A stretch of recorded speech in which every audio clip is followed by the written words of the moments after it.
রাজবাড়ীতে দেশীয় জাত ও আধুনিক প্রযুক্তি ভিত্তিক জাতীয় প্রাণী সম্পদ সপ্তাহ ও প্রদর্শনী শুরু হয়েছে। বুধবার সকালে সদর উপজেলা প্রাণী সম্পদ দপ্তর প্রাঙ্গণ থেকে বর্ণাঢ্য র্যালি বের হয়ে রাজবাড়ী কুষ্টিয়া আঞ্চলিক মহাসড়ক প্রদক্ষিণ করে। শেষে দপ্তরে ফিতা কেটে আনুষ্ঠানিকভাবে অনুষ্ঠান উদ্বোধন করা হয়। প্রধান অতিথি হিসেবে উপস্থিত ছিলেন জেলা প্রশাসক সুলতানা আক্তার। বিস্তারিত থাকছে বাবলু শেখের প্রতিবেদনে। রাজবাড়ীতে জাতীয় প্রাণী সম্পদ সপ্তাহ ও প্রদর্শনী 2025 উদযাপিত হয়েছে। এবারের প্রতিপাদ্য ছিল দেশীয় জাত আধুনিক প্রযুক্তি প্রাণী সম্পদে হবে উন্নতি।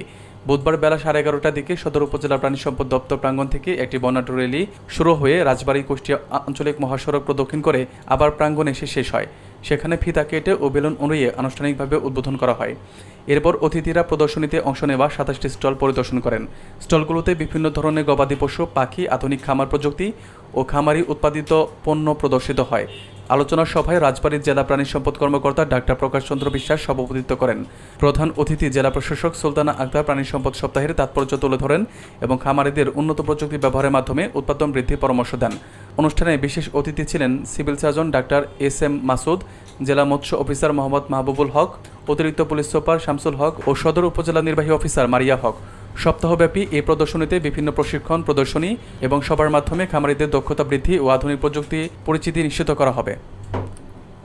যেটা আমরা একটু নদীটা পার হলে মানিকগঞ্জে দেখি, সামনে এগিয়ে আরও সাভারে দেখি, গাজীপুরে দেখি, নারায়ণগঞ্জে দেখি, নরসিংদীতে দেখি, এমনকি মুন্সিগঞ্জে দেখি, সেই শিল্পায়ন কিন্তু রাজবাড়িতে হয়নি কেন?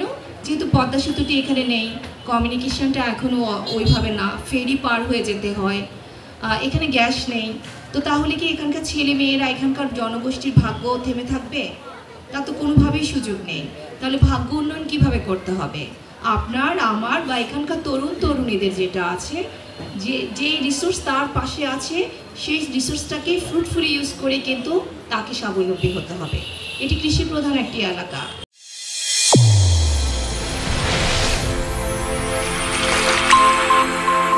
চ্যানেল A1 হৃদয়ের স্পন্দন।